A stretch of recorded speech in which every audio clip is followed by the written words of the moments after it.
In this video, we'll take a closer look at the loot box complexity. Loot boxes can be used to reward your players with a random asset through purchases, in-game triggers, or manually gifting. I am Johannes, and this is Learn with LootLocker. An understanding of assets, characters, classes, and complexities are needed to follow along in this video. So if you haven't watched those videos, I recommend that you do that now. Links are available in the video description. In LootLocker, a loot box is a container that will reward a player with one random asset from one or multiple groups. A loot box can have multiple groups with different random reward chances, but they will always just return one asset. If you want your player to get several random assets, you can also combine several loot boxes into a bigger loot box. For example, if you want your loot box to contain 5 items, you can add 5 loot boxes to the trigger to reward the player with multiple assets. Depending on how you configure your loot box, you can make sure that they are always guaranteed to get a legendary item when buying a legendary chest, for example. I'll now show an example of how a loot box containing one random item chosen from a group can be set up and rewarded to a player in-game. First, we have the trigger, which will reward the player with the asset, and the asset here is called standard chest, which is using the loot box complexity.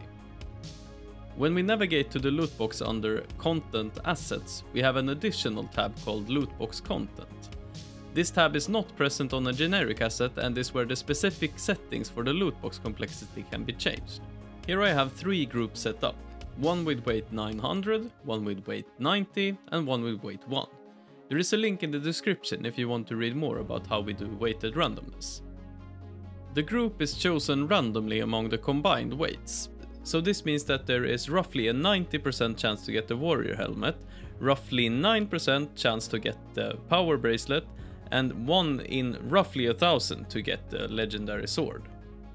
Loot boxes are as simple as that to configure. You just create groups, add weights to them, and then add assets, then the player will be rewarded with them. Now we'll look at how to implement this in Unity. Loot boxes can present themselves in a lot of different ways. Some games open loot boxes directly when you get them, and other games let you store them to be opened later. In this example, I let the player store the loot box in their inventory.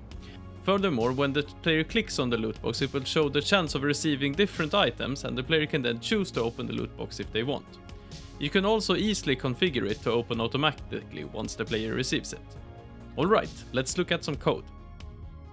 When the player presses the loot box icon here, the trigger that we configured in the LootLocker dashboard is called.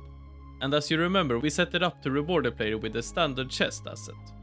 So when we click this button and then open up our inventory, we can see that a loot box has been added to the player's inventory. In this implementation, the loot box sits in the inventory with all other items, so I do a check if it is a loot box first. If you open your loot boxes directly, this check isn't needed. We now run the Inspect a Loot Box for Asset Instances function. This returns the different weights of the loot box, and we then use these weights to calculate the chance of the loot box returning an item. When the player then clicks the Open button, we run Open a Loot Box for Asset Instances function. This function, when successful, will put the rewarded item in the player's inventory. But we also want to show the player what item they were just rewarded. So we execute Get Asset Notification. This returns the newly received assets that we haven't seen before. We then use this information we get from this call to show a new loot box item to the player. And that's all there is to loot boxes. You can use them in lots of different ways to reward your players with lots of amazing assets. Or maybe make it even more complex by giving player another loot box inside of a loot box. If you enjoyed this video, please leave a like, and to not miss out on any new content, make sure to subscribe. Alright, thanks for watching, and I'll see you in the next video.